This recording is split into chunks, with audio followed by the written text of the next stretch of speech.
Welcome to Athletes Lives Network exclusive interviews. Once an athlete, always an athlete.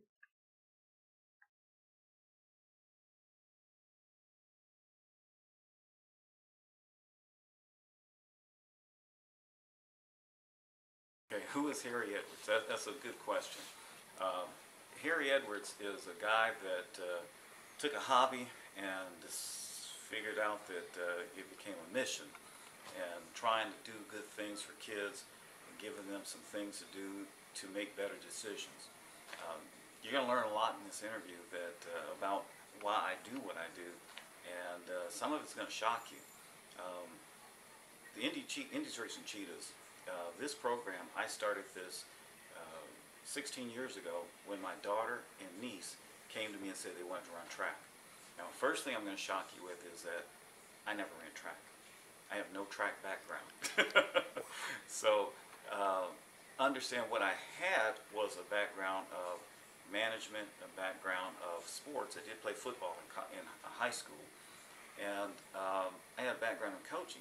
My older son, I coached his sports, AAU basketball, football, baseball, but I'd never run track, so I had to learn track and field. What I was also able to do is I've always been smart enough to understand that I should surround myself with people who know more than I do. And that's what I did with track and field. Since I didn't know anything, I surrounded myself with middle school coaches who knew more than I did. Well, it didn't take long before I learned, because I'm always learning to get better and get better. Well, it didn't take long before I realized that I needed to hire higher knowledge people. And then I went high school coaches. Well, then I ended up with Dee Nathan, who was a 2000 Olympic heptathlete, and that's where we are now. I'm not going to surpass her knowledge, but I learn from her all the time, and I learn from all my coaches. Who am I? I'm a husband. I've been married for 33 years. I recognize that I could not have done this 30 years ago because I hadn't built the foundation with my wife of having a relationship where I can travel around the country with all these kids and their parents, and now I'm at this stage of where I can do that. I'm a husband, a Christian, I'm a lot of things, but what I am as much as anything is I'm a person that's committed to helping youth make better decisions.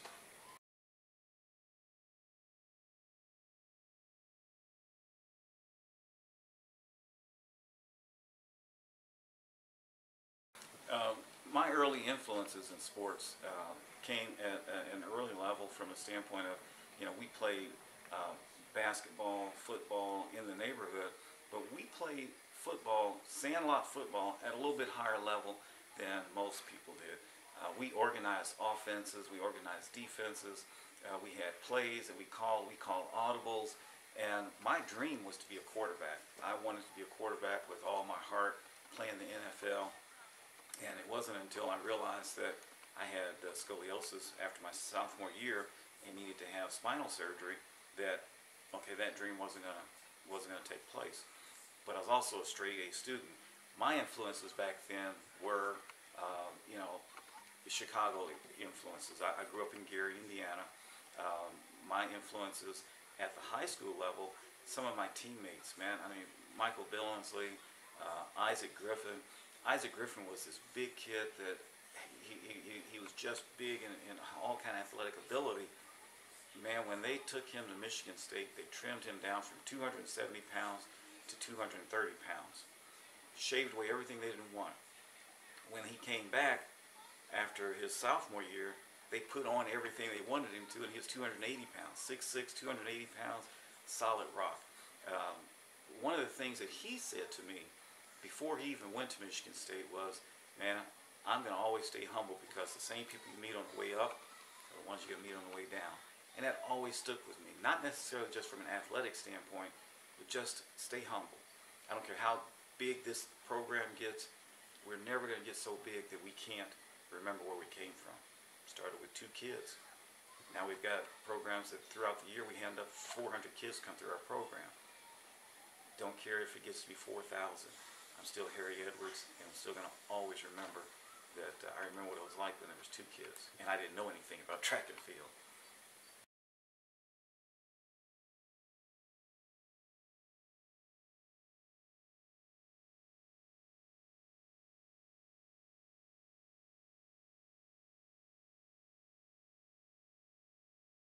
As I mentioned, we started this program with just 2 kids. And we didn't start a program. We had 2 kids that wanted to run track. We did the best we could to train them. It was my niece, my daughter. And the next summer, after competing in the Hoosier State Games, the next summer, literally 6 more kids showed up without any warning. Didn't advertise, didn't try to get more people. 6 more kids showed up. Well, no problem. We did the best we could with them. The next summer, 25 kids, without us asking anything, just because they heard what we were doing, 25 kids showed up. Well, you can go to a track meet with 2 kids and be unattached. You can go with 6 kids, 8 kids, and be unattached. When you got 25 kids, you have to come up with a name and be a club. You can't show the 25 kids and be unattached. So my daughter came up with the name, and she always said that if she ever quit the Cheetahs, she's taking the name with us, and we'd have to start all over again. But she didn't. But yeah, she came up with the name. Our original colors were black and blue. The reason they were black and blue was because my daughter went to Wesleyan Middle School. My niece went to Northview Middle School. Northview's middle school colors are black and yellow, black and gold. Wesleyan was black and blue. So we came up with, I'm sorry, blue and white. We came up with black and blue as our original colors. But yeah, my daughter came up with the name, Indy Racing Cheetahs, and it's been around for a long time.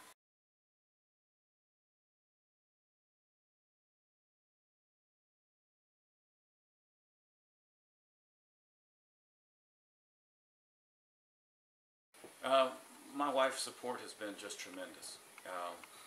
I literally went from being a very successful businessman, very successful salesperson, to struggling because I took on what I felt was a mission. I took on something that I felt was not just about dollars and cents, but it was about a higher calling. When we try to do things for kids, it's not just about the money. It's definitely not, they're not sending me royalty checks when they get these scholarships, but it's a bigger issue. I'm going to try to get through this without losing it. But the reason I do this, or why I feel I was called to do this, there was a young man that was murdered. 4 of the 6 kids involved were kids that played basketball for me, played football, stayed over my house so that I could take them to the events, and I coached them. And I felt that if just one of those kids had said, they didn't go to murder this kid. They didn't even know this, the guy that did the shooting, they didn't know he had a gun. They were going to beat the kid up. But if one of those kids that I tried to have an influence on had said, no, this is wrong, that kid might still be alive. So my wife understands why I do this. She understands that I'm looking for kids to be better citizens. I'm looking for kids to make better decisions. And track and field, I found, was the medium where you can teach all these different events to allow a kid to feel good about themselves. Again, they feel good about themselves when they're competitive, not just winning, just being competitive. So my wife understands why I do what I do, why I'm driven to do what I do.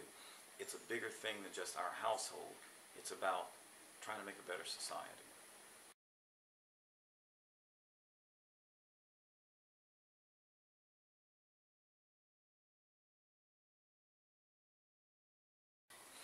And I don't know if this is fair or not, but I use my daughter as an example. My daughter competed in the Junior Olympics until she was 18. My daughter never won a national medal. My daughter went to college on a scholarship and didn't pay that much to go to college. So I try to use the examples that you don't have to be a national champion to still get college paid for. But what you have to do is you have to put the work in. It's okay that you don't win a national medal. It's not okay if you don't care about winning a national medal. You have to want to try to win that medal in order for you to perform at the level where someone's going to see you and see your ability and say, I'm going to pay you to come to my school and run track. So we try to make sure that we teach the lesson that I don't care what's going on, people are going to watch you. People see you when you think they don't see you. We had a young man, Blakeland Green from Brownsburg. He is at the University of Marion, here locally. He was recruited not by what he did in any meet. He was recruited because he was down at NIFS working hard, and University of Marion practiced down there. Their coaches saw how he worked when we weren't around. They saw how he worked and did the things he was supposed to do when he wasn't heavily supervised. So we use that as an example of making sure kids understand it doesn't matter what you do when I'm standing there yelling at you, but it's what do you do when I'm not standing there yelling at you? Do you still have the same drive? We've had kids that come through here that didn't have that drive, and the light bulb came on, and they still went on and ran in college. You don't give up on them. Don't give up on them. They're going to get that, their light bulb's going to come on at different points in time. We had a couple of young ladies. They would partner with each other and let's run together so it don't look like we're, running slow. Well, that didn't help them get better. Both of them ended up wrecking because we caught them, and both of them worked hard enough that they did go and run track in college. But it's the motivation of just making sure that they understand, first of all, you're cheating yourself if you do stuff like that. Secondly, if it's not going to make you better, why do it?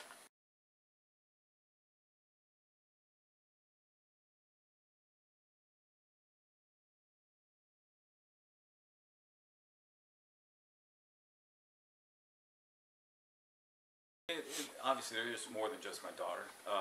My niece as well. She, ran Division I college at, I can't remember the name of the college at the top of my head, but in Tennessee. So, aside from those two, we've had some tremendous athletes come through here. Venetia Ivy is probably the most well-known from the standpoint of she's the only one that I've had that actually has made it to the Olympic trials. As a hurdler. She still holds the state record for hurdles in the 100-meter hurdles. We've had some tremendous athletes come through here, though. We get them in college. We've had, this is the first year in 5 years that I don't have an athlete from Martinsville High School. We've gotten them into college. Sydney Race was the first one. Arik Bowling, he's become like a son to me. Corey Pierce runs at IU. We've had a tremendous influence on a lot of these kids. But if you just had to look and say from a track standpoint, Venetia Ivy is probably the most accomplished athlete that we've had.